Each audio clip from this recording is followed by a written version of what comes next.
Bom dia, boa tarde, boa noite, seja qual for o horário que você esteja nos ouvindo. Esse é o 12Cast, o podcast de cardiologia da 12 por 8.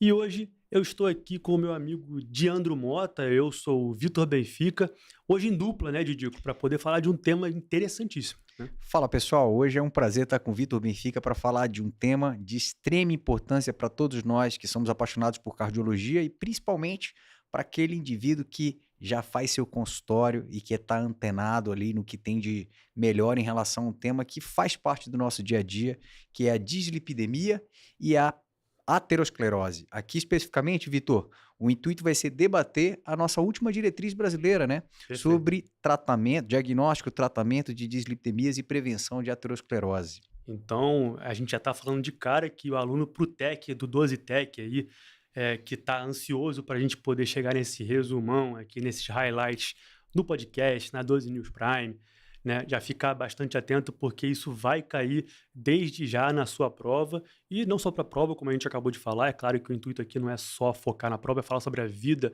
ambulatorial e até no contexto também intra-hospitalar para os nossos pacientes. E estamos nessa saga das diretrizes que foram uma avalanche aí no final do ano passado, em 2025, e essa é uma delas que está bem robusta, ela é bem interessante, grande, com muitos dados novos, com muitos insights novos, está muito legal realmente. Eu acredito que está muito. Todas as diretrizes novas que saíram ano passado, eu gostei muito da parte visual, da didática, do vínculo prático, né, as particularidades que eles trouxeram a mais, que não tinham nas anteriores.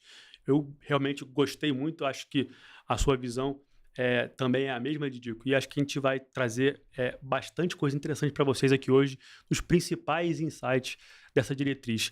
E, por falar nos principais insights, a diretriz já dá aquela abertura, mostrando mesmo já a partir de onde você vai partir da diretriz, dos 10 principais insights que ela traz, né, para a gente, né? Ela mesmo traz essa figura para a gente sobre os 10 principais pontos que a gente tem que saber essa diretriz nova. É super interessante isso, Vitor, até porque se a gente for parar para pensar que a diretriz anterior ela era de 2017, são 8 anos de diferença, né? E em 8 anos na cardiologia a gente sabe que muita coisa acontece. Então, certamente, muito conteúdo foi atualizado, muita evidência científica nova Toda gerada hora, né? sobre dislipidemia, fatores de risco, fatores agravantes, como reclassificar meu paciente.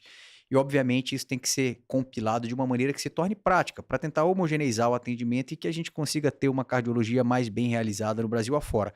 Daí a importância de diretrizes, e a gente não pode deixar de falar que a gente está falando de colesterol, né, Vitor? Dislipidemia. E assim como a gente fez com a diretriz de hipertensão, a gente precisa falar que esse conteúdo que a gente está abordando hoje aqui, ele não é só do cardiologista, pelo contrário. Perfeito. A dislipidemia, assim como a hipertensão, ela é um tema do profissional de saúde, do médico que vai lidar com seu paciente na atenção primária, porque a prevalência que a gente tem de dislipidemia, você sabe muito bem disso, assim como a hipertensão, é impossível esperar que somente o cardiologista dê conta de cuidar desses pacientes. E como a gente vai bem ver, a gente começa falando da prevenção primordial, já comentando que a importância de observar como que está nossa população pediátrica é infinita, já que é uma doença que é um contínuo, como você bem citou, e que começa lá atrás, né, com os nossos hábitos e vícios, hábitos e práticas desde a primeira infância. Então, vai ser muito bacana debater esse tema aqui, chamando a atenção que não é só para o nosso ouvinte cardiologista. Compartilhe com seus familiares, compartilhe com seus amigos de outras especialidades, porque cuidar do colesterol não é uma missão somente do cardiologista. Perfeito. Pegando esse gancho, Didico, a gente já começa no top 1 aqui da destaque dessa diretriz, né, entre esses 10 que ela destaca também para a gente, né? Ele fala sobre a promoção do estilo de vida ao longo da vida e desde a fase da infância. Então, de fato, a gente precisa ser agressivo nessa lógica da prevenção cardiovascular e fazer o rastreio para esses pacientes desde até lá atrás, nos 2 anos de idade, já tem que começar. Até porque a gente está falando aqui de colesterol, mas o foco disso tudo, inclusive o nome da diretriz é dislipidemias, né, e prevenção da aterosclerose, a gente está falando de colesterol para evitar as consequências que esse colesterol elevado, de acordo com cada paciente, vai causar, especialmente a nível de aterosclerose e as repercussões que ela causa no seu mecanismo complexo que já conhecemos. Então, o foco é pensar, temos que rastrear desde o início para já atuar, não é rastrear de bobeira, para atuar, né, desde o início e continuar atuando ao longo da vida, já que, como você bem falou, né, a gente conversou aqui, é uma doença contínua e que merece atenção do início ao fim, né? E a principal figura da própria diretriz, ela já traz uma imagem bem legal, mostrando ali a progressão e o risco acumulado dessa doença quando ela vai avançando, né, inclusive com o padrão da placa aterosclerótica, e o risco cardiovascular que vai sendo agregado conforme o tempo vai passando, a idade vai avançando. Então, ela basicamente separa nesse rastreio antes e depois dos 30 anos, não só o rastreio, claro, mas também como foco terapêutico para esses pacientes, né, Didi? Isso aí. E esse é o primeiro ponto, então, dos 10 que a diretriz chama atenção. Quais são os 10 pontos de destaque? A gente vai citar nessa nossa abertura os 10 pontos. E o Vitor já começou a mostrar para a gente aqui que o primeiro é a promoção do estilo de vida saudável ao longo da vida. E justamente, como ele bem citou, para deixar muito claro a ideia de você proteger o paciente como um todo, a diretriz coloca essa imagem muito interessante que vai desde a infância, passando pela vida do adulto jovem, até chegar na fase de idoso. E nos diferentes momentos da vida, a gente tem cuidados especiais que podem ser feitos. Por exemplo, quando a gente está falando da criança, a gente está dizendo aqui de um ambiente em que ela está ainda sob os cuidados dos pais e é fundamental que você tenha, então, uma prevenção primordial. Essa criança ela tem que estar num lar que consiga garantir para ela tudo que é necessário para um desenvolvimento saudável, uma alimentação adequada, praticar atividade física, ser ativo, compatível com a idade que ela tem. Perfeito. Enfim, você vai estar ali com uma atenção especial na promoção primordial, na prevenção primordial, na promoção de saúde, num indivíduo que ainda não vai ter doença estabelecida, ainda é uma criança. E, obviamente, é um momento oportuno para quando você tem alguma yellow flag, investigar a possibilidade de ter hipercolesterolemia familiar. Sim, potenciais genéticos da doença também. Exato. Né? Então, se você tiver alarme, sinal de alarme de que essa criança pode, de repente, ser, familiar de alguém, um parente de primeiro grau, que já tem uma hipercolesterolemia familiar diagnosticada, a triagem também vai estar recomendada. Perfeito. A triagem já está, inclusive, recomendada pela diretriz a partir dos 2 anos, se tiverem pais já com dislipidemia, né? Ou a partir de 9 a 11 anos aí. Para todo mundo, universalmente, mesmo, exatamente. Se você não tenha os pais com esse perfil de doença, né? Pronto. E aí, a gente vai para a idade mais do adulto, do jovem, e que isso é muito legal, Vitor, porque muita gente me pergunta assim no consultório, olha, doutor, eu tenho meu filho, tem 15 anos, quando é que deve começar a fazer um check-up cardiológico? Porque todo mundo acha que é depois dos 40, agora com o alvoroço do Prevent Score, todo mundo acha que é só a partir dos 30, e aí essa diretriz vem ao encontro do que a gente sempre comenta. Não tem idade para você começar a fazer prevenção cardiovascular. Por quê? Porque a manifestação da aterosclerose, quando você tem uma placa de ateroma, ela já é sinal de que falhou a prevenção. Né? Ela se estabeleceu ali, você não está mais falando de prevenção primária, é até paradoxal. Porque quando a gente fala prevenção secundária, você está falando, eu quero evitar que tenha um novo evento. Prevenção primária, eu quero evitar que tenha um primeiro evento. Mas quando você está acompanhando um paciente que, por exemplo, tem dislipidemia, e aí você vai e faz aos 45 anos uma ultrassonografia de carótidas e você encontra ali uma placa de ateroma não obstrutiva. Você já tem doença estabelecida. Não é mais uma prevenção primária, seria o que a gente brinca dizendo que é uma prevenção 1.5, 1,5, né? Especialmente falando da primária, né, cara? Como é difícil a gente implantar isso na mente do nosso paciente, né? Que já chega, inclusive, com muita informação, mas às vezes ele precisa ser impulsionado e ele entender isso. Que a gente não está tratando número aqui, né? A gente está tratando algo que eu vou prevenir algo muito grave lá na frente e que vai repercutir em problemas muito sérios, inclusive morte cardiovascular. Excelente. Ele precisa saber disso, cara, porque senão ele vai ficar... Quando caiu o colesterol, por exemplo, ele vai e para de tomar o remédio. Não, exatamente. E aí é legal porque essa diretriz, de uma maneira objetiva, ela coloca ali pra gente algo que a gente já pode passar para os nossos pacientes e familiares que trazem essa pergunta. Quando é que eu trago meu filho aqui? Adultos jovens, aqueles que têm menos de 30 anos de idade. Você já pode fazer uma avaliação dele com o objetivo de identificar fatores e agravantes de risco. A gente vai comentar o que é isso, o que são os agravantes de risco. Os fatores de risco são os tradicionais que a gente já conhece. né? Hipertensão, diabetes, dislipidemia, tabagismo, tudo que a gente já comenta aqui diariamente na mesa de café da manhã com os nossos familiares. E a gente também pode ter alguns agravantes de risco que a gente vai comentar sobre isso. E naqueles indivíduos, Vitor, que são jovens, mas já alcançaram a marca dos 30 anos de idade, já está muito claro que além de fazer isso que a gente já comentou, de buscar fatores de risco, agravantes de risco, você já tem ferramentas para aplicar para estratificar o risco desse indivíduo de ter eventos no futuro. Então, a gente está falando dos 30 aos 79 anos, tem scores de risco que a gente pode aplicar e a nossa diretriz colocou como o score de escolha o Prevent Score, que a gente também vai debater. Que já é uma mudança, inclusive, em relação à diretriz anterior, né? Que trazia para a gente o score de risco global, guiado pelo Framingham, né? Aqui ele está trazendo essa novidade do score Prevent, que é um score mais robusto, com 3 milhões aí dessa população, né? Para pacientes americanos, então uma população mais parecida até com a nossa. E, portanto, mais detalhes são implantados em cima desse score. A gente estava acostumado muito, né, cara, com aquela calculadorazinha, né, da SBC no nosso celular.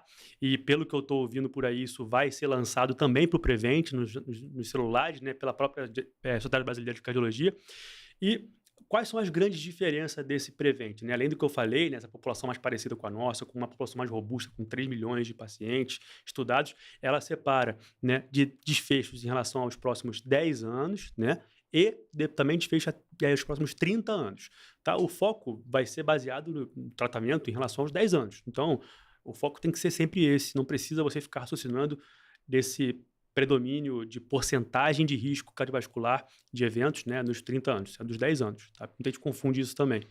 E o que ele traz a mais são alguns outros pontos que não tinham contemplação antes, que são, por exemplo, taxa de situação glomerular, né, o contexto do paciente também com desfecho para insuficiência cardíaca, né, entre outros fatores que também estão inclusos, que só você entrar no site, inclusive American Heart tem, outros sites já estão com essa calculadora disponível para a gente poder fazer. Isso. E o que é interessante, o que eu achei bem legal dos 30 anos, Vitor, como você deixou claro para a gente, a tomada de decisão, as nossas metas, elas vão ser estabelecidas baseadas no que a gente tem de desfecho previsto em 10 anos. 10 anos. Exato. Mas os 30 anos, sabe por que é legal? Porque você pega, às vezes, um indivíduo de 30 anos de idade, ele é super novo. Sim. E quando você calcula o score dele e ele vê um score baixo ali em 10 anos, ele não valoriza muito o que tem para melhorar.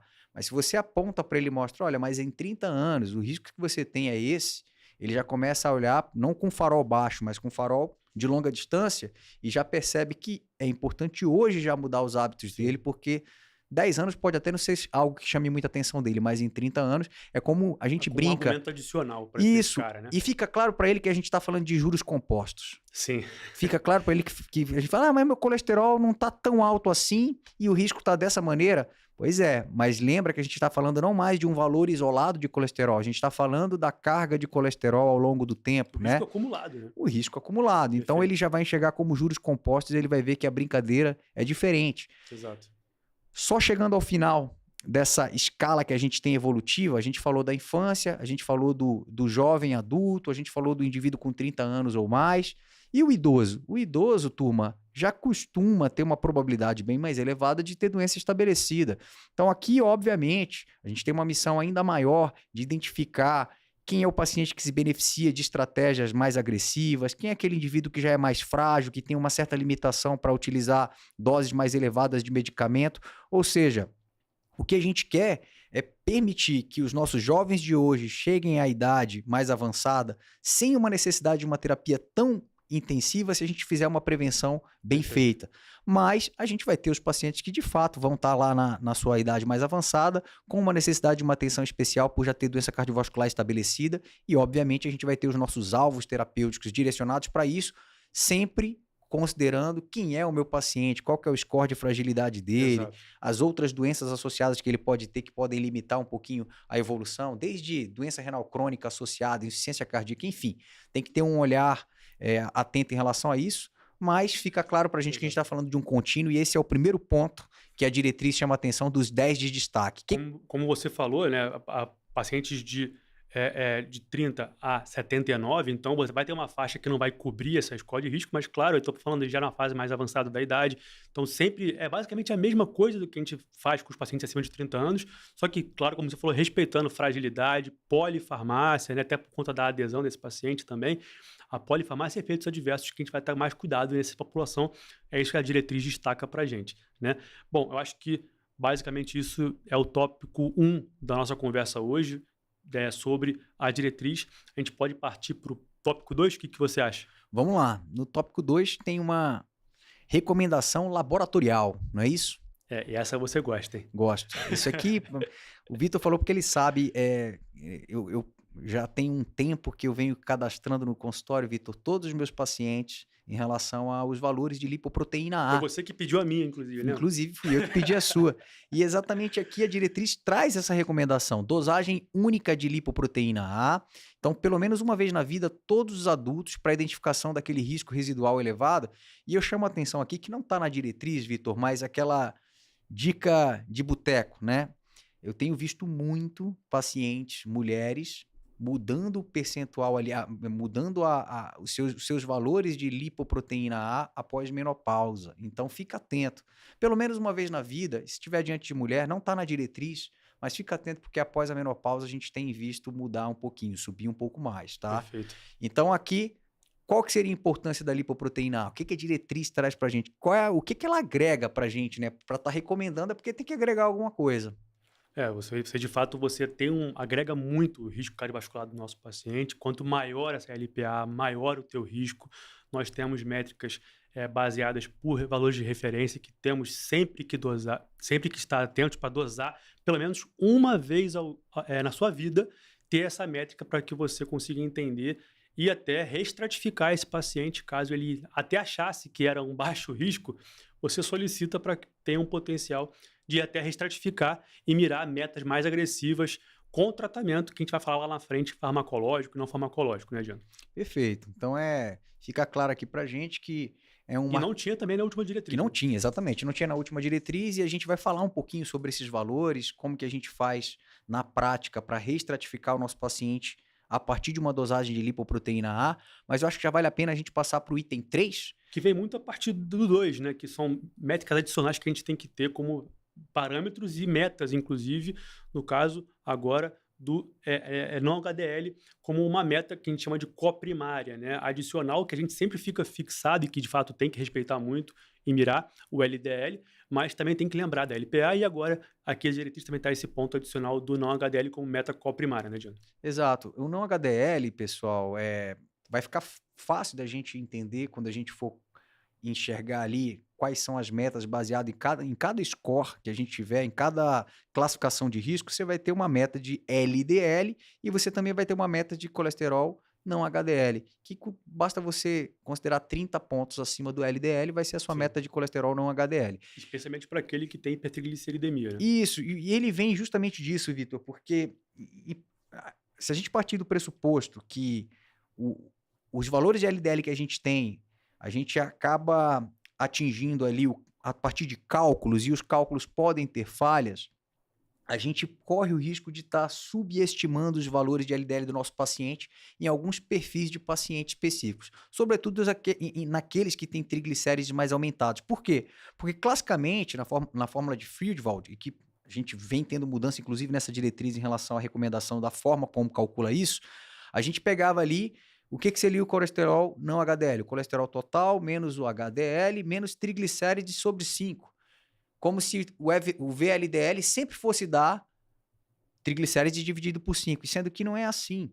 Você pode ter um valor bem distinto desse, essa razão 5 aí, essa constante 5 pode não ser essa em situações específicas, principalmente quando você tem hipertrigliceridemia, pacientes obesos, pacientes diabéticos. Então isso pode falhar muito e você, para acertar um pouquinho mais, se você utiliza o colesterol não HDL, fica mais fácil de você acertar quando você quer quantificar o total de partículas aterogênicas, né? Tirando o HDL, o restante vai ter um peso maior para a aterogênese. Perfeito. Essa diretriz, eu acho que ela teve uma reformulação muito no foco de ser agressivo e precoce, né, Diandro? Então, como vocês estão vendo, a gente está trazendo mais fatores que vão agregar no seu diagnóstico para que você mire terapias mais precoces e, de fato, com algumas metas adicionais.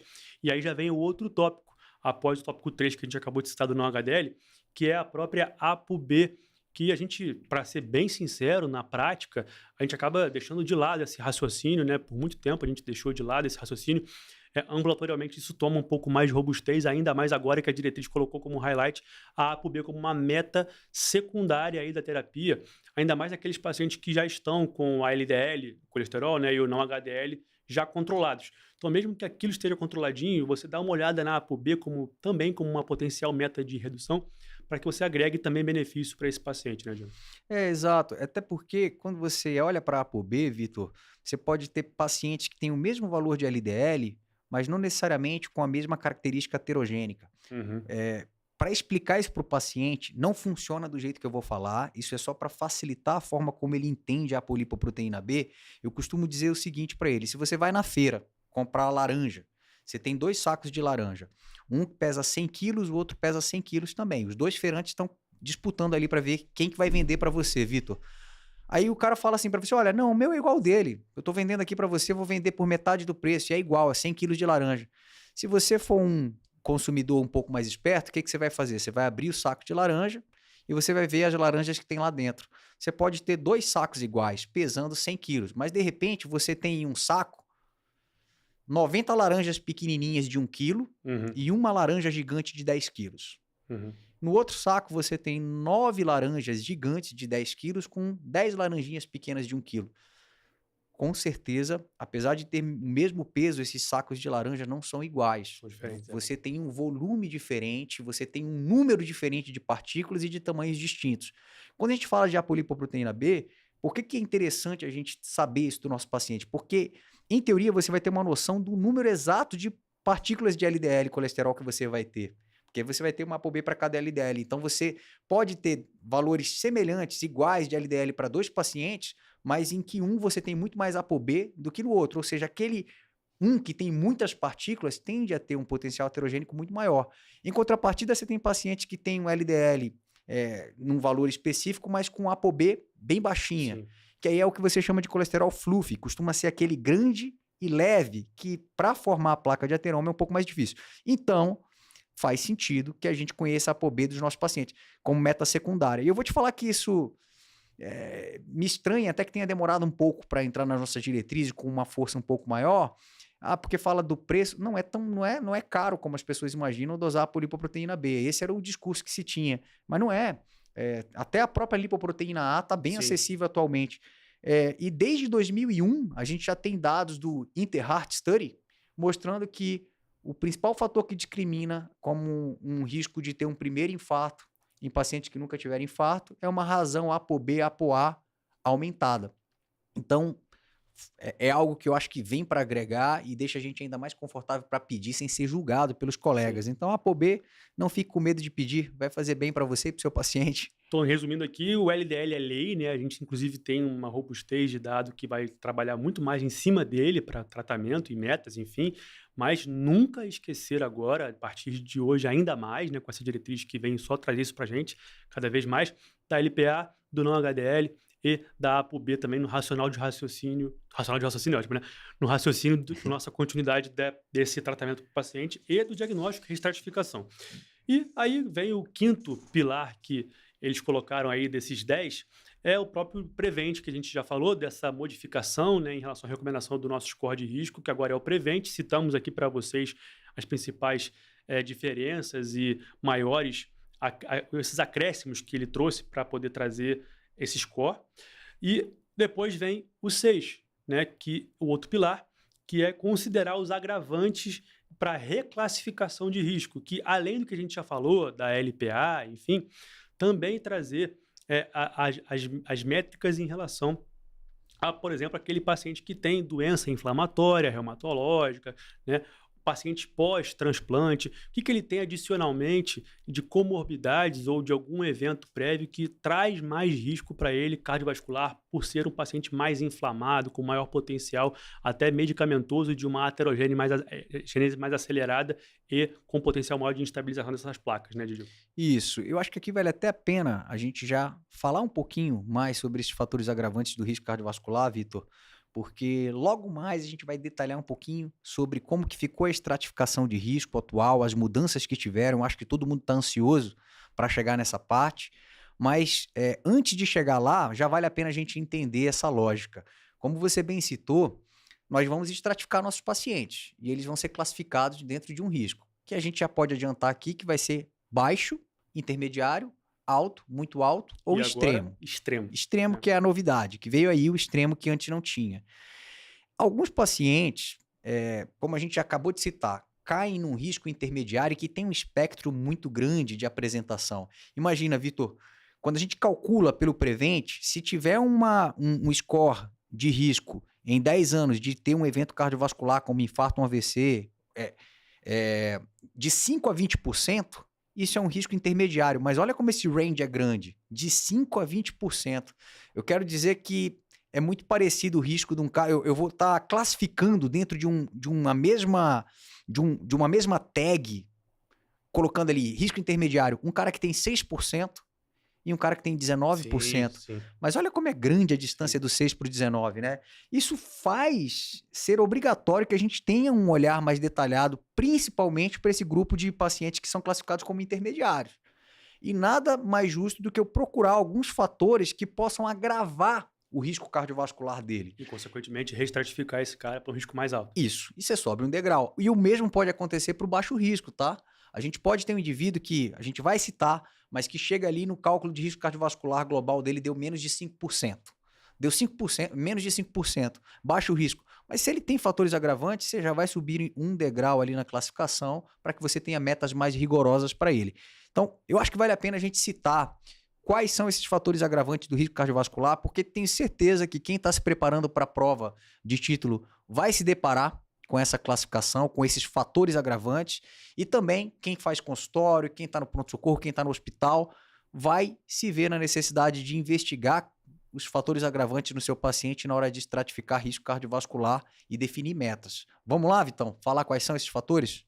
Isso você vai querer passar agora ou vai querer depois que a gente passar os riscos bonitinho? Acho que dá para poder a gente colocar nos riscos, porque já direciona o cara para poder entender ali Então pode os ser. potenciais, né? Eu acho Então, que vai ficar mais legal. não vou dar spoiler aqui, a gente deixa para comentar cada uma das categorias de risco dos agravantes posteriormente. Dá para seguir adiante, então, nos 10 tópicos ali, Vitor, para não Isso, perder a esse gente já mata raciocínio. isso logo aqui, depois a gente vai ficar só nessa ponto, porque, cara, confunde muito realmente essa hora que a gente vai conversar sobre o baixo até o extremo risco, né?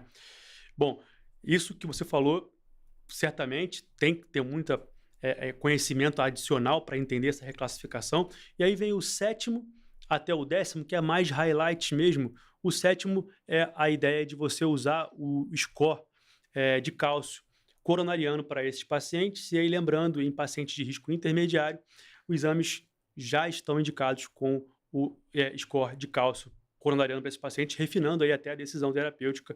Lembrar que paciente que tem esse score acima de 100 já também reclassifica, e acima de 300 já coloca o cara lá em cima também com outro nível de risco que a gente vai comentar também daqui a pouquinho para vocês. Depois vem a lógica de que agora o baixo risco deu uma diminuída, né? Oitavo pilar aí que eles colocam que agora no baixo risco já não é mais aquele abaixo de 130, agora é abaixo de 115 de A LDL. meta, né? A meta de LDL. Terapêutica para esse paciente. O 9º pilar, o reconhecimento agora, como a gente já falou, do risco extremo. E o 10º é a terapia combinada precoce, né? Já como estratégia inicial, como sendo a preferencial e a exceção sendo a monoterapia. Fechando esses pilares aqui que a gente agora trabalhou bem, para ser mais rápido, agora sim a gente vai entrar na zona de perigo do nosso episódio, né? Pronto, você controlou minha ansiedade aqui então, Vitão. Tava ansioso, né, para querer falar da estratificação de risco. Então você já fechou quais são os 10 pontos ou mensagens-chave aqui dessa diretriz. E eu acho que vale a pena então a gente seguir adiante para falar do que tende a ser mais desafiador para quem está diante dessa diretriz, que é entender um pouco sobre Cara, essa... você que adora esse tema de prevenção, cara, você já estava acostumado com uma racional da diretriz anterior, e claro que a gente acaba também utilizando as visões das diretrizes internacionais, e você na sua prática até os feelings do dia a dia, né? E agora você pega, já experiente, né, com esse tema, uma diretriz que coloca de forma tão refinada essa estratificação de risco, dá aquela assustada. Eu assustei. Eu quero saber se você, que tem essa experiência de longo tempo aí, de longo prazo aí, assustou. Porque, cara, quando você bate o olho, você começa a ver tanto detalhe, né? E começa a ficar, cara, eu vou precisar disso aqui sempre do meu lado para ter uma colinha. É. Mas tem alguns insights que a gente pode facilitar o racional para a galera aí. E o insight principal, Vitor, é o que vale não somente para a dislipidemia, mas para tudo na nossa vida, né? Os extremos sempre são mais fáceis da gente identificar. Então, a gente está falando aqui de baixo, intermediário, alto, muito alto e risco extremo. 5 categorias. É muito fácil você identificar quem é o de extremo risco. É muito fácil você identificar quem é o de baixo risco. O desafio fica maior ali realmente no intermediário, no alto risco, e diferenciar o muito alto risco do extremo. Mas a gente vai perceber que tá bem objetivo isso, e a dica que a gente dá é não tente decorar. Você pode até, de repente, pensar em decorar, porque você, de repente, vai fazer uma prova, vai fazer um concurso, e você precisa saber isso de cor e salteado, como a gente costuma brincar. Mas a ideia é que no seu dia a dia, na prática, você utilize ferramentas que possam estar te auxiliando nessa estratificação. Você bem citou que antes a gente utilizava com frequência ali no site da própria SBC, a gente tem ali a nossa calculadora de risco que a gente vai estratificando. Isso também vai estar disponível em breve, tá? Mas a gente tem na diretriz tabelas e figuras que ajudam a gente a fazer o passo a passo para que a gente não se perca. Por exemplo... Geralmente os extremos são mais fáceis de a gente entender e, de fato, aqui acontece a mesma coisa, né? Exato. Então, eu acho que a gente pode começar, então, citando quais são esses diferentes... as diferentes categorias de risco, do baixo até o extremo, talvez começando pelo que é novo, que é o extremo. O extremo. Então, vamos lá. O que seria um risco extremo? Perfeito. A gente vai trabalhar com um paciente em risco extremo, ou seja, o cara que está acima do muito alto risco que já contemplava na diretriz anterior, aquele cara que tem vários eventos cardiovasculares prévios, AVE, AIT, infarto, enfim, e 2 ou mais já é suficiente. Ou se o cara já teve um evento, que até então ele já entrava de cara no muito alto risco, se ele teve um evento mais 2 ou mais estratificadores de condição de alto risco, ele também entra. Aí você vai olhar o alto risco, são vários, né, Diandro? Isso. Então, repetindo aqui, múltiplos eventos, ou se ele teve um evento cardiovascular prévio, mais 2 ou mais de alto risco, né, Diandro? Isso, exatamente. É o famoso MACE, né? Se ele já teve algum evento cardiovascular maior, aterosclerótico, que aí conta infarto, conta AVC isquêmico, conta doença arterial periférica sintomática, conta também síndrome coronária aguda nos últimos 12 meses. Ou seja, qualquer um desses, se ele teve 2 vezes, 2 eventos ateroscleróticos maiores, ele já é considerado como extremo. Então, aquele seu paciente que já teve um infarto e voltou com um segundo infarto, ele é considerado extremo. Aquele seu paciente que teve um infarto e foi surpreendido por um AVC isquêmico agora, ele já é considerado de extremo. Mas veja, Vitor, você falou uma outra coisa e que você vai perceber que vai fazer com que grande parte desses pacientes não precisem ter um segundo evento para serem classificados como extremo.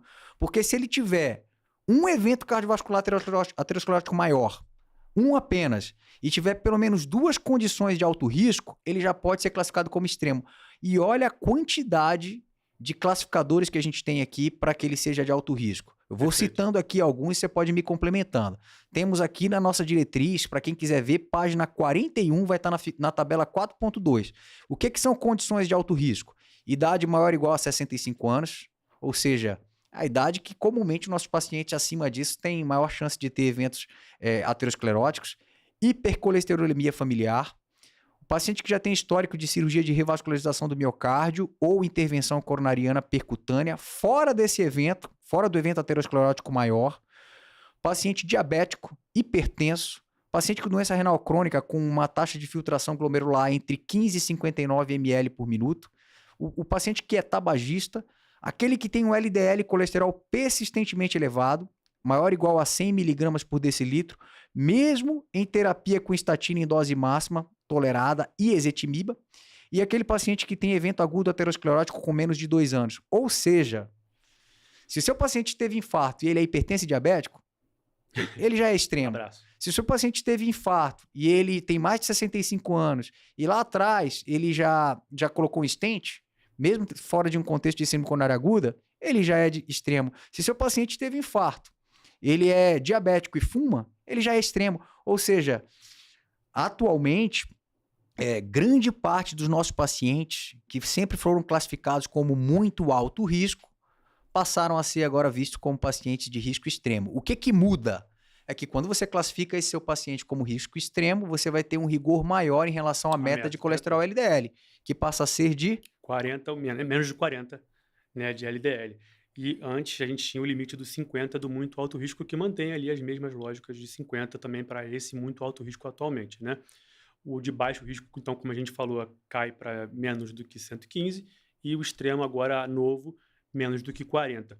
Isso muito pela lógica de que diversos trabalhos já mostraram que quanto menor o LDL, melhor. Então, tem que abaixar. Cara, isso daqui é uma complicação, porque eu percebo muito no dia a dia, os pacientes eles falam que tem medo de isso ficar muito baixo, porque já leram, ou alguém falou, né, a vizinha, ou até algum próprio profissional de saúde falou para eles que não pode baixar muito o colesterol, isso não dá problema, você vai ficar com demência, tem distúrbio de cognição, pode ter câncer, começam aquelas correlações, e isso é uma onda que a gente está vivendo agora, bem complexa, até a nível do digital, né?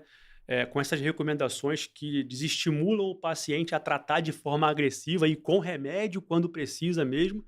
Então a gente tem que ser aqui a luz do final do túnel, né, Didico? Para poder trazer para os caras essa visão de que tem que reduzir mesmo, e a gente sabe que alguns trabalhos mostraram até que paciente que tem LDL tipo de 20, né, 25, né, tem menos risco cardiovascular de quem tem meta até de 50, de 40. Então, e tem gente... E segurança, né, Diego? E muita gente acaba confundindo, né, essas medidas que a gente faz do LDL colesterol com aquele colesterol que está na célula, que vai participar também da formação de hormônios que são fundamentais para a gente. E não tem nada a ver com isso. Esse LDL colesterol que a gente está dosando ali, a gente brinca dizendo que ele só serve para uma coisa, formar placa da AVC e infarto. Então, hoje não tem mais justificativa para ter esse medo de LDL baixo. Antigamente ainda existia uma certa preocupação por alguns estudos apontarem um risco maior de sangramento intracraniano, mas fazendo uma análise mais detalhada, pegando estudos que aconteceram lá na Ásia, tinham algumas particularidades e que isso não é algo que seja generalizável. Então, hoje a gente está seguro de ver colesterol LDL de 10, colesterol LDL de 7, e o nosso paciente está super seguro, sem repetir eventos, sem ter progressão de doença, que é o que a gente quer. Então, muito bem-vindo, e tem que fazer aqui jus à nossa ciência brasileira, né? Porque muita gente falando, poxa, a diretriz brasileira, geralmente ela copia, né? Americano, copia europeu. Então ela tá, ela tem vindo, os brasileiros estão imitando o que foi feito na diretriz europeia. Deixa eu falar uma coisa. O primeiro a trazer uma meta agressiva de menos de 50 foi o brasileiro, foi a gente, e que levou porrada do mundo inteiro quando a gente publicou a nossa diretriz lá de 17. E agora é menos 40. E o mundo veio depois a falar, olha, realmente eles estavam certos, para a gente não colocar igual, vamos colocar 55 aqui para não imitar os brasileiros, mas está vendo que está todo mundo caminhando para isso e faz sentido ter esse risco extremo. Eu acho que ficou claro para a gente aqui o que é essa classificação de risco extremo. Perfeito. Acho que depois a gente pode já passar para o muito alto risco, que também é fácil, né? Basicamente, se você tem um evento prévio, ponto final, já começa ali no muito alto risco no mínimo, né? Ou se tem alguma doença aterosclerótica diagnosticada já significativa, né? Especialmente com placas acima de 50% já evidenciado na coronária, por exames não invasivos, mesmo que seja, e cérebro vascular também, ou vascular periférica com obstrução também maior que 50%. Então, a periferia, coronárias, mais de 50%, já configura também, bem como as carótidas. Se você viu alguma lesãozinha coronária, periférica ou carótida, já com 50% ou mais de estenose, mesmo que sem evento prévio, já configura aí como muito alto risco no mínimo. O adicional aqui, além do próprio diabetes com o marcador de alto risco, né, eh, temos aqui de diferente do outro ano o CAC acima de 300, né, que eu acho que é um destaque. Então, se você tem um score de cálcio acima de 300, que muito bem, a diretriz nossa também recomenda que a partir de 40 anos seja feito para todo mundo, né, a avaliação do score de cálcio. A gente vai trabalhar com muito alto risco se tiver acima de 300, né? Lembrar que ele já restratifica se é acima de 100, mas acima de 300, o cara já é muito alto risco. Independente de você ter encontrado ou não alguma lesão, maior que 50% ou tenha tido evento prévio, né? Exato, Vitor. Então fica claro aí pra gente que do muito alto risco para o extremo, a diferença é que nesse extremo ou você tem eventos cardiovasculares maiores ateroscleróticos que estão se repetindo, ou você teve esse evento e tem pelo menos duas condições agravantes que a gente tinha conversado lá, que são as condições de alto risco. Agora, para o de muito alto risco, você citou muito bem, de forma bem objetiva aquele indivíduo que já teve um evento cardiovascular aterosclerótico maior, como um infarto, um AVC, ou que já tem vaso entupido em pelo menos 50%. Vamos Sim. falar assim para ficar fácil de entender. Tem alguma artéria cerebral, coronária, doença arterial periférica que tenha 50% ou mais de obstrução, esse paciente também já é de muito alto risco. E você trouxe, além do diabético com os fatores agravantes que a gente pode ter, que aumentam ali o risco dele também, já é classificado como muito alto risco, a gente tem aqui o score de cálcio de 300 e faz muito sentido você reestratificar esse paciente. Por quê? Porque tem cortes, tem estudos, inclusive, se eu não me engano, um italiano, que mostra que esse paciente que não teve evento ainda, mas que tem um score de cálcio de 300 ou mais, acima de 300, ele tem uma evolução natural, um prognóstico muito parecido com aquele indivíduo que já teve um infarto ou um AVC prévio, mostrando que faz sentido ele ser categorizado como tal na hora de estratificar e definir meta. Ou seja, qual que vai ser a nossa meta aqui, Vitor, para esse perfil de paciente de muito alto risco? Então, abaixo de 50 aqui vai ser a meta, como já era também conhecida no nosso dia a dia até a diretriz passada, né? E até aqui a gente não falou de score de risco clínico, né? A gente falou de observar se ele já teve evento ou não, tendo evento se repete ou não, tendo evento se ele tem alguma outra condição que faça com que ele seja classificado como de extremo alto risco. Agora, se você já sabe que seu paciente não é de extremo risco e ele também não se classifica como de muito alto risco, a gente está falando do perfil de paciente que eu vou ter que começar a entender onde ele está a partir de um score de risco que você bem citou, que foi escolhido o Prevent Score, correto? Exato. O Prevent vai ajudar muito mais agora, né? Que a gente já definiu aquele cara muito alto e extremo, que é mais fácil, acaba sendo mais intuitivo até, né, cara? Mas o Prevent ajuda muito aqui. Agora, acho que até dentro desse baixo, intermediário e alto, fica um pouco mais fácil a gente raciocinar o baixo, né? Que são aqueles pacientes com menos de 5% de risco cardiovascular nos próximos 10 anos. Esse cara que até então, aquele adulto de 32, né? Que está ali felizão, pensando que ele está muito bem, obrigado. Não, eu sou baixo risco. Às vezes ele entra num momento em que ele já não é tão baixo risco assim, ele nem sabe. Então, ele precisa ter uma avaliação desses reestratificadores e análise do LDL, porque se já partir de 160 para cima, ele já entra, né, como risco adicional aí, já não é mais o baixo risco, já fica no mínimo sendo intermediário. Então, acima de 160 já muda o jogo, mesmo como ele tendo o Prevent abaixo de 5, né, Diandro? Ou seja, o paciente ele vai ter que provar que ele é de baixo risco. E para ele provar que ele é de baixo risco, basicamente, Vitor, o que a gente vai ter de condições para ele estar provando que ele tem baixo risco? Primeiro, o score de risco calculado menor que 5% em 10 anos. Pronto, ponto final. Segundo, não pode ter diabetes. Porque Perfeito. se tiver, ele já não é mais de baixo risco. Perfeito. Terceiro, ele não pode ter fatores agravantes. A gente vai falar sobre os agravantes de risco. Ele não pode ter nenhum dos agravantes de risco. E quarto, ele não pode ter LDL de 160 ou mais. Se ele tiver um LDL passando de 160, ele já não vai mais ser considerado como de baixo risco. Então, se ele contemplar essas 4 características, ele prova para a gente que ele é de baixo risco. Score calculado em menos de 5% em 10 anos, não tem diabetes, não tem agravante de risco e o LDL dele é menor do que 160. Aí ele convence a gente que ele é de baixo risco. Os agravantes de risco também não são tão poucos, né? Você, como acabou de falar naqueles highlights dos pilares das diretrizes, né?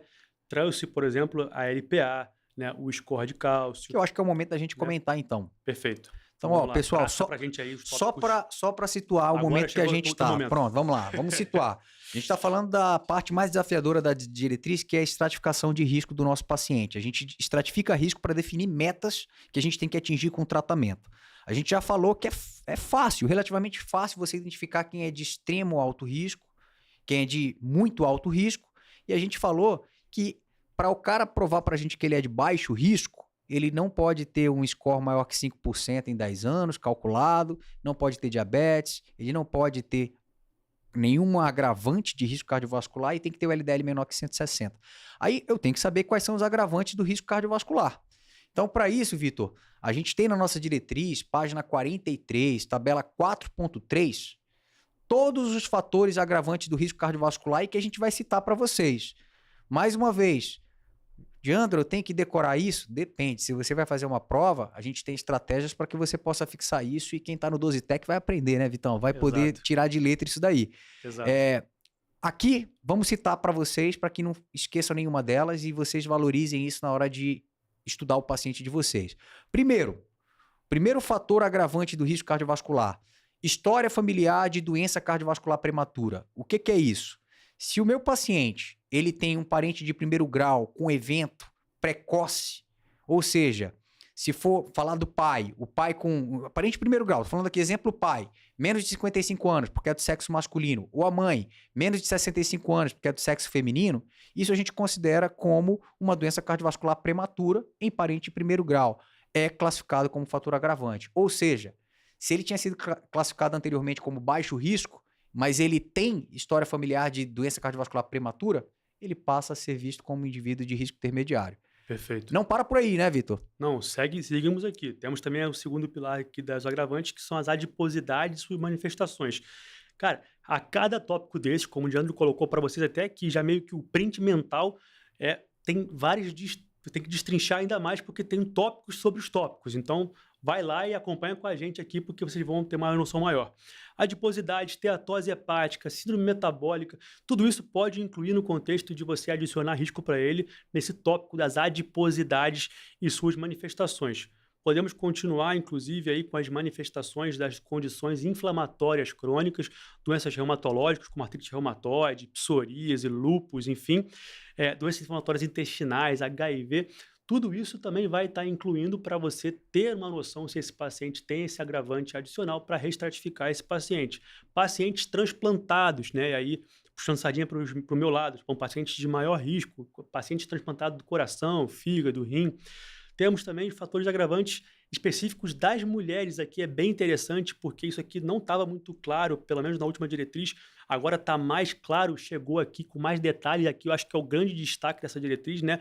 Por exemplo, que envolve a menarca, se ela for precoce ou tardia, né? Precoce abaixo de 12, né? 12 ou menos, e tardia de 17 anos ou mais, já é um agravante, então, né? Parto prematuro, restrição de crescimento intrauterino, abortos de repetição, né? Manifestações da gestação de complicações, né? Menopausa precoce também entrou como agravante, né? Feminino para risco cardiovascular, né? E distúrbios na gestação, como a própria pré-eclâmpsia, eclâmpsia, hipertensão gestacional e diabetes gestacional. Então, olha quanta coisa a gente está incluindo aqui. Posteriormente, a lipoproteína A, como já citamos, e aí vem o valor de referência, que eles já colocam também para você ter uma noção.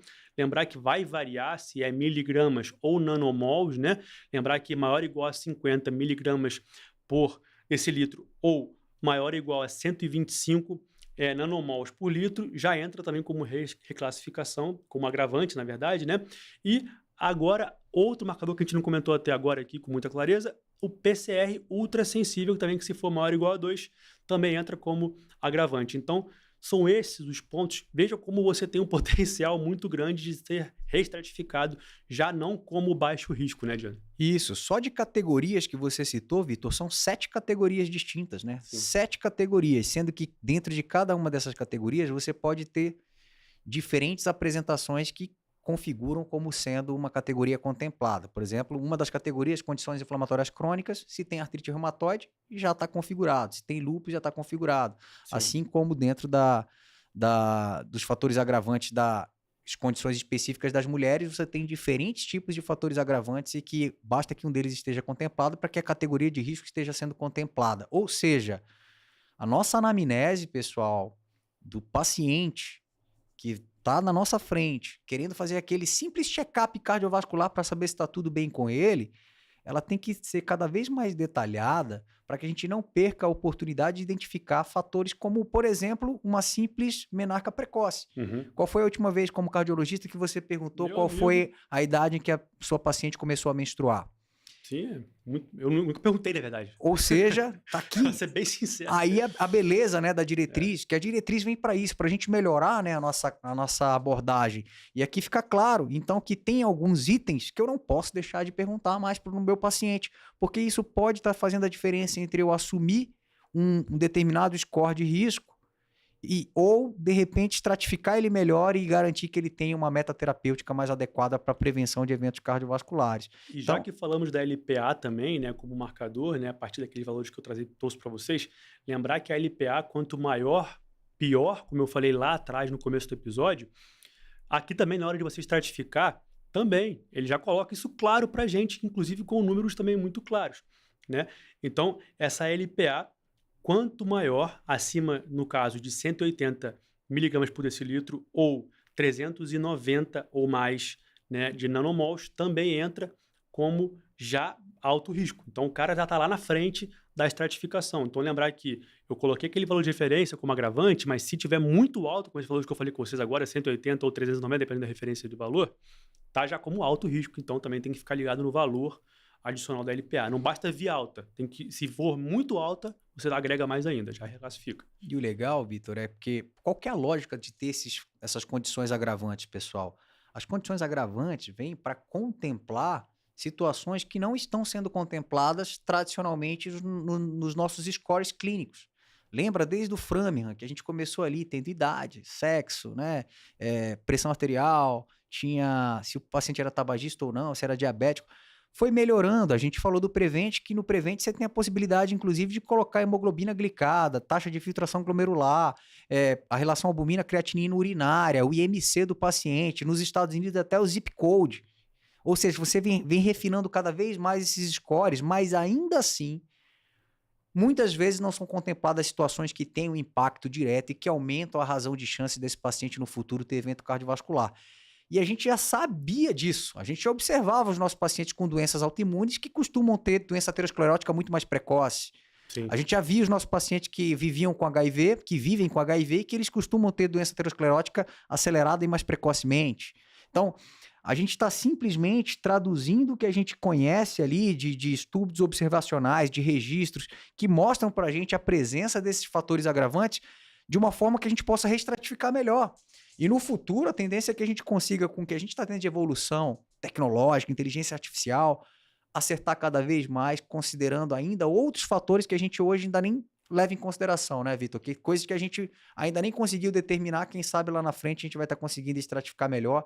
E eu fico feliz de ver uma figura que tem nessa diretriz, na página 44, a figura 4.2, mostra um esquema bem interessante, que é um espectro de cores, um gradiente de risco, mostrando para a gente que o nosso paciente ele vai ter uma magnitude de alteração e de probabilidade de vir a ter evento que respeita esse gradiente, mostrando que quanto mais fatores agravantes esse paciente tiver, maior tende a ser a gravidade, maior tende a ser o risco desse paciente. Então, quanto mais fatores ele for empilhando, Perfeito. mais importante ainda é que você respeite isso na hora de reestratificar o seu paciente e garanta metas rigorosas a serem cumpridas.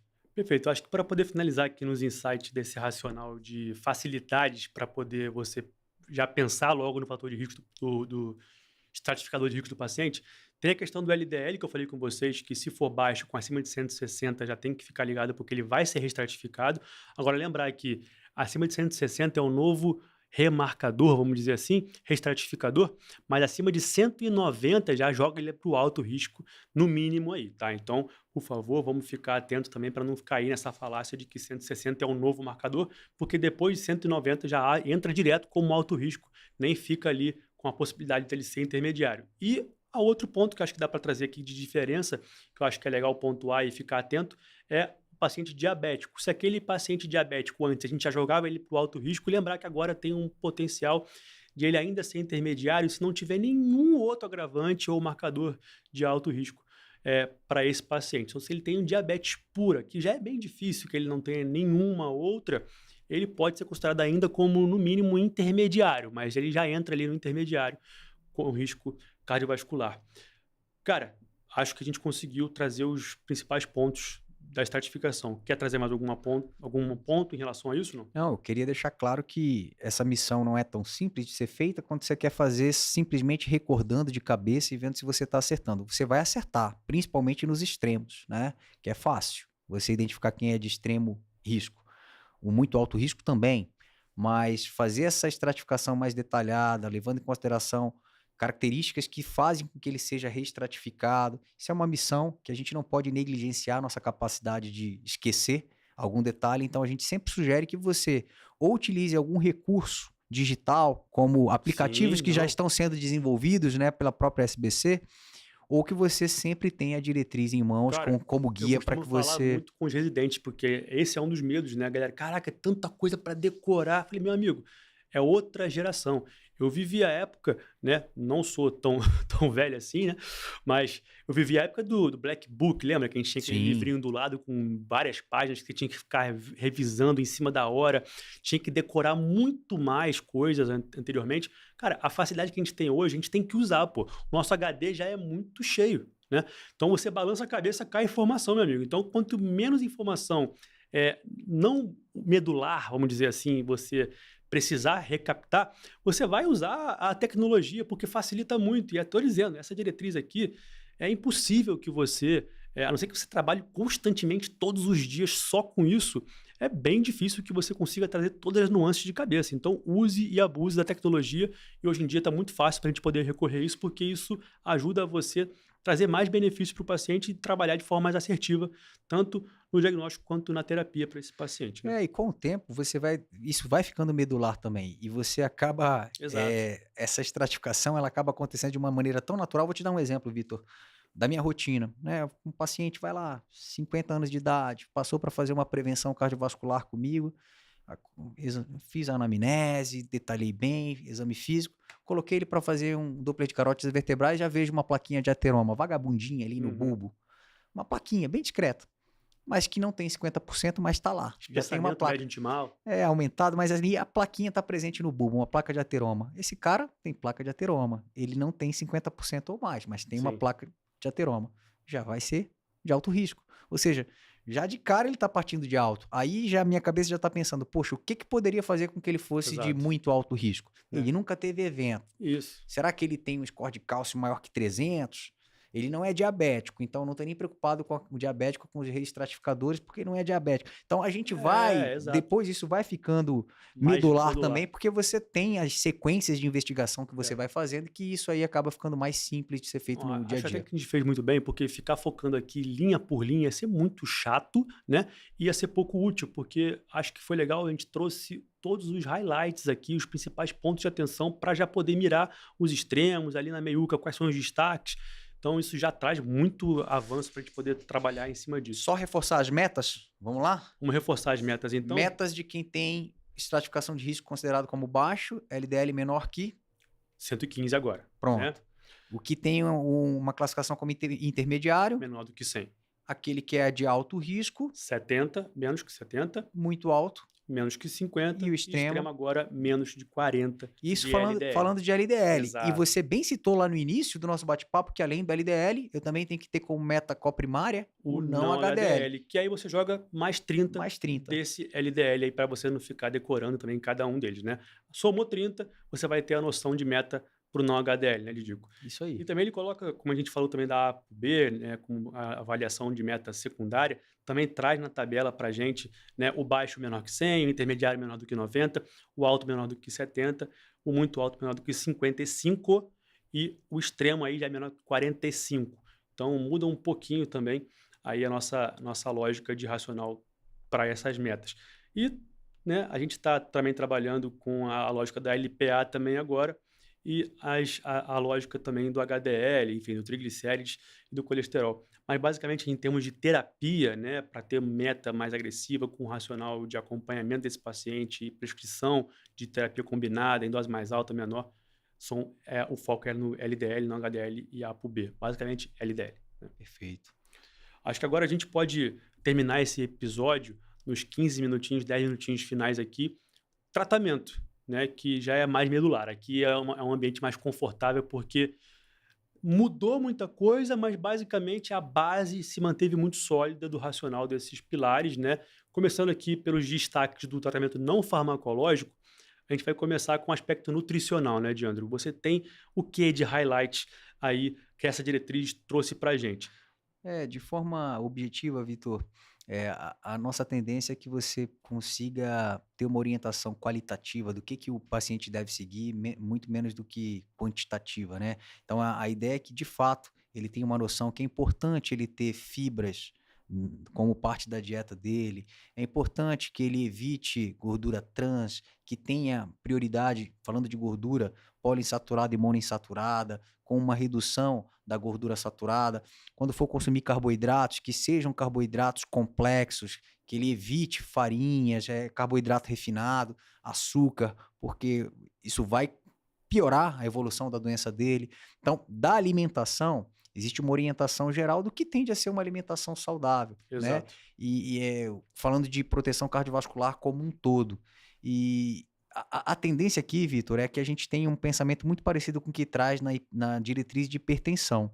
O cardiologista tem muita coisa para cuidar, obviamente. Ele tem que entender de nutrição para saber orientar o paciente Sim, e discutir o caso com a equipe multidisciplinar. Então fica claro para a gente aqui que o nosso paciente dislipidêmico e que a gente está querendo prevenir a aterosclerose ou prevenir a ocorrência de eventos cardiovasculares, ele precisa contar com um bom nutricionista como parte da equipe.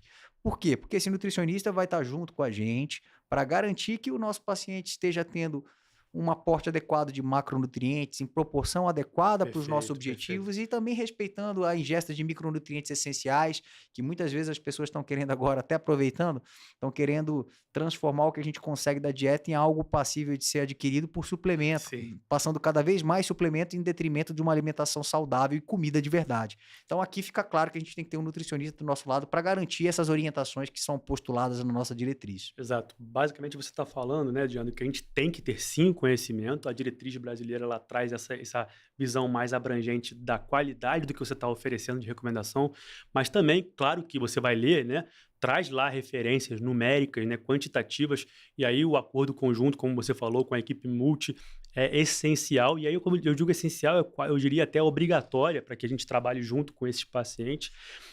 E basicamente, você analisar gordura, né, qualidade de gordura, carboidrato e fibras para esse paciente como os destaques aí dessa diretriz como benefício e com métricas mais claras de terapia, Até né, porque não vão ter medicamentosa. isso, Vitão. Até porque vai ter muita adaptação. Pensa que você está falando de um paciente que, além da dislipidemia, ele pode ter obesidade, e você está com uma meta de perda de peso, e aí você vai ter que priorizar determinado tipo de abordagem, com a restrição de um macronutriente, aumentando proporcionalmente um outro.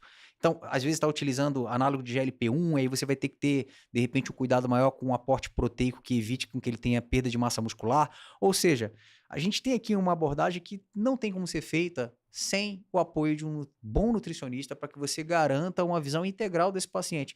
Tratar o paciente do ponto de vista nutricional vai muito além da simples orientação. Tem que ter muito detalhe, um planejamento muito adequado e decisão compartilhada E com o tem que ser paciente e muito com o investido, especialmente profissional. aqueles pacientes que têm o LDL estourado, triglicérides estourado, muito disso, né, em torno até de 20% para aqueles pacientes que têm LDL estourado mais de 200, por exemplo, tem vínculo com o potencial de ingesta de gordura desse cara, e você tem sim que investir porque você vai agregar muito na terapia dele, especialmente aquele cara que tolera pouco a medicação. Então, investir na terapia não medicamentosa é essencial. E aí você já encara na nutrição de vários pacientes que trazem para você a lógica do vizinho, né? Que vizinho ou outros profissionais de saúde que extrapolam demais, falam muito em que a gente está fazendo mal com estatina, com medicações, mas fazem para os pacientes 50 comprimidos de suplementos, né?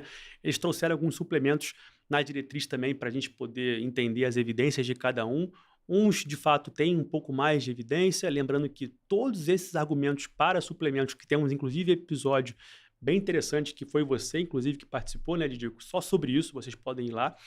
É, basicamente, o fitoestradiol, que tem um pouco mais de evidência, lembrando que todos esses trabalhos foram trabalhos com um número menor de pacientes, com um N que acompanhou por um tempo menor, então cheio de potenciais vieses, mas o fitoesterol basicamente é um dos suplementos que pode ser feito com algum grau aí de redução do LDL, mas sem grande robustez também. O probiótico também é citado pelo contexto inflamatório da mucosa gastrointestinal, absorção, né? O estímulo da ingesta, da redução da inflamação do probiótico. Outros alimentos que, por exemplo, gergelim, arroz vermelho também tem citações. Red Yeast, perfeito. Né? Agora, tem também a tal da coenzima Q10, que se perguntam muito e está famosa também, né? Que as pessoas, de fato, recomendam muito, mas pela diretriz, né, nem a americana, nem a ESC, nem a brasileira acabam recomendando aí para você fazer. Elas não recomendam ainda que você faça a coenzima Q10 exógena. Né? Mais uma vez, Vitor, a nossa grande preocupação é que não transformem rotina o que tende a ser exceção e não deixem algo como sendo obrigatório. Por exemplo, tem muita gente, eu já escutei muita gente falando que se você prescreve estatina, o fato de estar utilizando estatina, você vai bloquear HMG com enzima A redutase, consequentemente você vai reduzir também coenzima Q10, que é o biquinol, biquinona, e necessariamente o paciente tem que receber coenzima Q10, porque senão ele vai ter manifestação de dor e a mialgia que ele sente pode fazer com que ele diminua a atividade física. Não tem essa É você assumir que todo mundo vai ter isso. A gente tem diversos estudos demonstrando que, na pior das hipóteses, em estudos bem feitos, 9% dos pacientes podem experimentar alguma mialgia um pouco mais significativa. E aí você vai particularizando, você vê, poxa, mas por que ele está com essa mialgia? Qual que é o sentido dele estar tendo essa dor? E tem estudos, N of 1 trials, né, que já mostram que, poxa, em alguns perfis de paciente, usar coenzima Q10 pode aliviar sintomas como esses, mas não quer dizer que todo mundo tenha que utilizar e nem que seja regra. O mesmo vale para vitamina D, que é outra que também é colocada no pacote como sendo algo que todo mundo que usa estatina... Não é assim que funciona. E mais uma vez... eu gosto até de chamar de bioquímica nutricional. A bioquímica nutricional é muito mais complexa do que as pessoas que gostam de tratar tudo com suplemento pensam.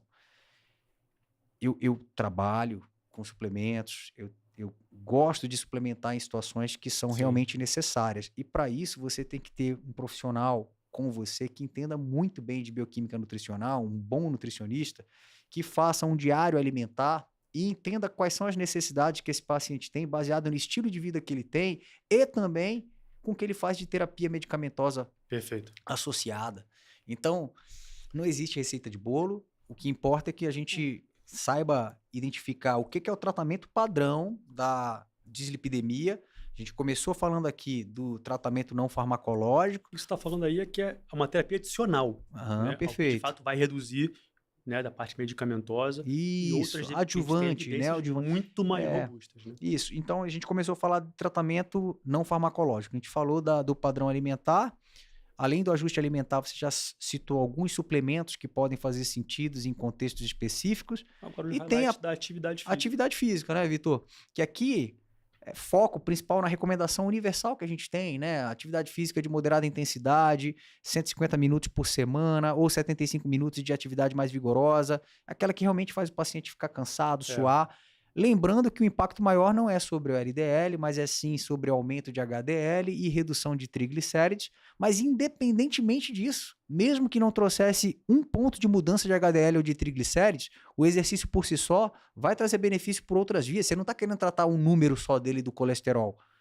O objetivo não é esse, é você tratar o paciente. A atividade física é recomendada, independentemente de qualquer valor laboratorial. Né? Pronto, então a gente não tem nem que discutir isso, tem que ser recomendado e ponto. Além do ajuste alimentar, também a atividade física, faz todo sentido. E óbvio, se o paciente fuma, parar de fumar. Exato. Se o paciente ingere bebida alcoólica, está proscrito, não é recomendado bebida alcoólica. Esqueça aquela questão. Mas existe a dose de segurança e protetora. Não existe dose dose segura. Nem protetora, tá? Então a gente tem que falar algumas verdades porque a gente às vezes quer se enganar por hábitos que a gente às vezes também gosta, né? Então tem que falar a verdade, tentar combater etilismo, tabagismo, além de incentivar a atividade física. Mais uma vez, equipe multidisciplinar, Vitor, educador, o profissional de educação física junto com a gente, junto com o nutricionista, também manejar saúde mental, estresse e ansiedade. Aqui um profissional da saúde mental também vai bem demais. Então, falando de saúde mental, aproveitando para poder adicionar também o contexto da espiritualidade, que está cada vez mais tá junto com robusto, isso. em evidências muito claras, inclusive. Vale até um episódio, eu estava falando com você nos bastidores, né, Didico? A gente vai ter. Que vale um episódio específico sobre esse tema, que é interessantíssimo. Eu sou um cara que estudava pouco isso, agora eu passei a entender muito mais, e é um tema muito interessante que vale a pena também trazer. Então, também está contemplado nessa diretriz o investimento em espiritualidade para esse perfil de paciente, assim como também na hipertensão e outros desfechos cardiovasculares, né? Só para nível de prova, pessoal, atividade física, o que o Jandro falou aqui rapidamente é mínimo de 150, né, para entender como atividade moderada, minutos por semana. A atividade moderada é aquela que cansa você, que faz você suar. Lembrar que a atividade moderada também não é aquela que você vai fazer, né, o dia inteiro correndo igual um maluco. Então, até 300 minutos também é recomendado para você poder evitar o extremo e trazer aí uma repercussão mais estreita de recomendação e benefício para esse paciente. Lembrando que a atividade física aqui, a nível de prova, para vocês lembrarem que isso pode ser pegadinha, não repercute no LDL com tanta robustez, ou é muito pouco ou quase nada, mas auxilia na otimização da redução do triglicérides e no aumento dos níveis de HDL, tá? Mas como você falou, open bar de exercício aí, a nível de recomendação, é padrão ouro para grande parte das coisas que a gente conhece na vida aqui. Farmacológico, então, para poder fechar o nosso episódio hoje. Pronto, eu acho que a gente não vai detalhar cada classe medicamentosa, até porque a gente já está chegando a mais de 1 hora de podcast, né, Vitor? Porque é um tema super interessante. Esse aqui que certamente daria para fazer uns 3 podcasts só dessa diretriz, né? Mas falando do tratamento, independentemente de qual classe medicamentosa você vai utilizar, obviamente o que vai definir, principalmente a sua escolha, vai ser meta, né? Então pensa, se você tem um paciente de extremo risco, que você tem uma meta de LDL menor do que 40 e você está partindo de um LDL dele de 180, poxa vida, será que com uma ezetimiba você conseguiria? Você não iria conseguir. Fora que a gente sabe que teria que tirar mais do que necessário estatina num cenário desse, se ele é extremo risco, você não tem como estar sem estatina. Então aqui, vale a pena a gente trazer algumas lições. Primeiro, a gente tem que contemplar quais são as metas do nosso paciente, lembrar que paciente de alto risco, extremo risco, muito alto risco, são pacientes que a gente vai ter metas específicas, mas que a gente já deseja pelo menos 50% de redução do LDL dele. E para isso você tem que fazer boas escolhas, né? Então, a tendência atual é que a gente já tem uma visão parecida com a hipertensão. De cara, já pensar em terapia combinada. Perfeito. Então, hoje, estatina de alta potência associada com ezetimiba tende a ser a nossa regra, tende a ser o nosso coringa, né? Para tentar atingir as metas.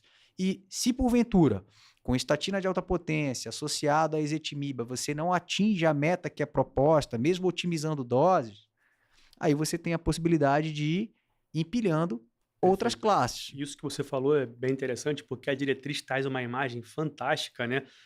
Sobre o poder acumulativo, né, de resposta de LDL para cada combinação. E trouxe todas assim, inclusive em monoterapia e combinadas até com as 4 grandes classes, né? Então, lembrando, 4 grandes classes, sendo como você falou já muito bem, a estatina segue sendo um pilar fundamental de base para esse paciente, lembrando que você pode fazer para intolerante ezetimiba isolada e ácido bempedóico isolado, dependendo do caso. Então, estatina, depois ezetimiba, ácido bempedóico e inibidor do PCSK9 como terapia aí, atual, cada vez mais robusta, cada vez mais até acessível, né, com potencial, quem sabe há pouco tempo, já na profilaxia, inclusive primária, já entrando de sola aí, como a gente viu no último congresso da American Heart.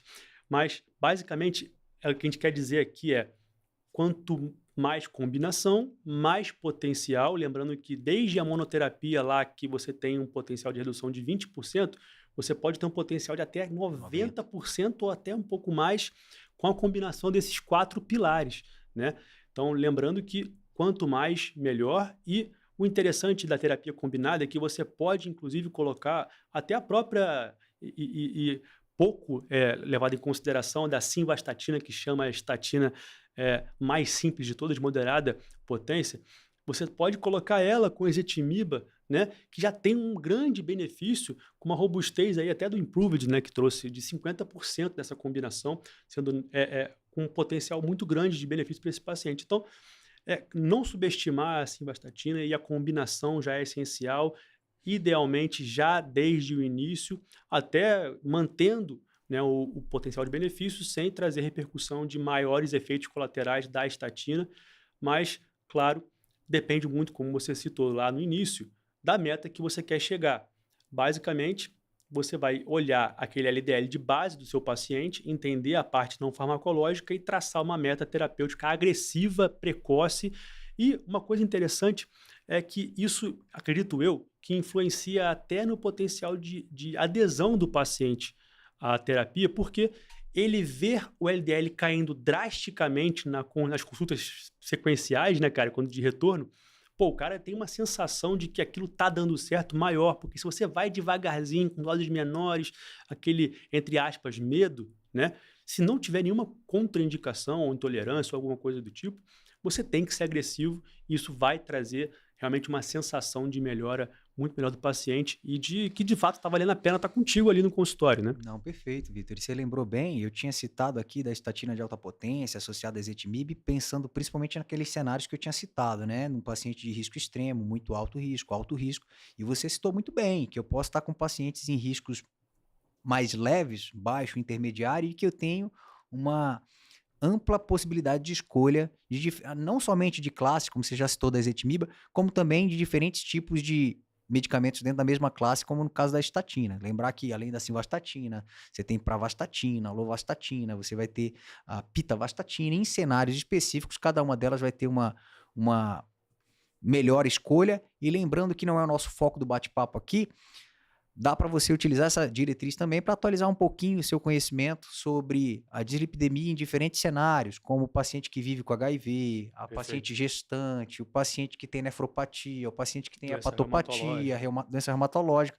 Aqui a gente está querendo trazer para vocês o compilado do que teve de mais significativo em termos de atualização. Só um ponto aqui chave, então, para poder fechar a parte do farmacológico com essa dica final. A monoterapia, como a gente falou muito bem, é a exclusão, né? Então, aquele cenário do paciente de baixo risco que tiver até 30 pontos acima da meta para esse baixo risco que a gente falou, que era 115, ou seja, até 145, eu posso brincar de terapia única, né? Lembrando de combinar a não farmacológica muito bem. Fora isso, meus amigos, a ideia é que a gente já traga de estratégia mesmo a terapia dupla, no mínimo, aí, para esse paciente. E a gente não pode esquecer de citar que a diretriz ela traz também como uma possível recomendação utilizar a inclisiran, né, no lugar de antagonista de PCSK9, né, de inibidor de PCSK9. Então a inclisiran surge aí como opção a lilokumab ou evolocumab. Perfeito. Pessoal, eu acho que a gente conseguiu trazer aqui até além os highlights dessa diretriz, que está muito grande, mas está muito interessante, muito bem escrita, prática, visual, didática. Eu, sinceramente, estou gostando muito das diretrizes brasileiras como um todo, né? Vocês estão acompanhando com a gente, está destrinchando cada uma delas, e é um prazerzaço estar com o Didico hoje aqui, porque ele é um cara que sabe muito sobre prevenção. Como ele falou, né, Ediano, várias coisas que a gente falou aqui, vale episódio inteiro para a gente conversar aqui no Dosecast, né? E estão aí já pronto para poder discutir com algum convidado que tenha interesse sobre espiritualidade, sobre não farmacológico de maneira geral. Enfim, acho que vale muito a pena. Daqui dessa diretriz pode ter certeza que vão sair temas específicos que merecem muita atenção da gente, porque o público vai conseguir aproveitar para a sua vida e também para prova, para concursos, mas mais importante é para traduzir isso em conhecimento que vai impactar diretamente quem mais precisa, que é o paciente, e tenho certeza que isso que você está sentindo não é restrito a você, Vitor. Eu também estou vendo que as nossas diretrizes estão ficando mais palatáveis e isso dá orgulho para a gente ver que o que a gente vem produzindo aqui internamente também está mudando condutas fora, né? A nossa visão está deixando de ser tupiniquim e eu acho que isso é bom demais, tá bom? Beleza. Pessoal, muito obrigado por estar aqui com a gente até esse final do episódio. Poxa, é um prazer enorme para a gente estar começando esse ano de 2026 aqui com o Diandro também, o primeiro episódio, né? Mentira, você já começou, né? Dando start agora no episódio anterior. Sim. Eu que estou estreando. É verdade, já estamos no ar. É um prazer estar contigo aqui estreando 2026. Vamos que vamos, tem muita coisa pela frente, vai ser bom demais. Tem novidade, eu não vou dar spoiler aqui, mas esse ano o nosso Dosecast promete. Eu acho que veio muito mais do que só novidade no Dosecast, mas tem um spoilerzinho realmente de uma parceria nova aí que vem. Para agregar para muito. agregar sempre com a 12x8. Muito obrigado. Avalie nosso Spotify e outros streamers que você esteja avaliando. O nosso canal no YouTube também segue, compartilha, hypa esse episódio e vamos que vamos crescer cada vez mais, porque a nossa lógica é disseminar informação de qualidade para a cardiologia, onde o fim final, onde o beneficiado final é o paciente. E vamos que vamos em 2026, cada vez mais forte. Um abraço, até a Valeu, próxima. Valeu, abraço.